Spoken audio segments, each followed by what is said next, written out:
না, আমাকে নার্ভাস হলে চলবে না। আরে আশরাফ, তুমি এসেছো? হ্যাঁ, আমি আসছি। এই, তুমি আমাকে না বলে যে চলে আসলে, তুমি কিন্তু কাজটা মোটেও ঠিক করোনি। জান, তোমাকে দেখতে ভীষণ ইচ্ছে করলো, তাই চলে আসলাম। কেন, তুমি আমাকে দেখে কি খুশি হওনি?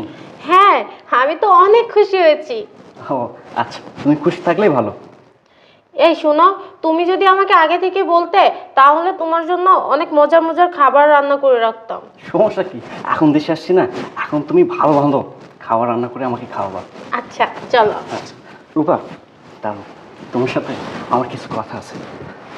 আচ্ছা, যদি তুমি কখনো শোনো আমি প্রবাসের মাটিতে কোনো মেয়ের সাথে সম্পর্কে জড়াইছি, তাহলে তোমার কেমন লাগবে বলো তো? আরে, তুমি এসব কি বলছো? তোমাকে আমি অনেক ভালোবাসি, তুমি আমার হাজবেন্ড হও। আর কোনো মেয়ে কি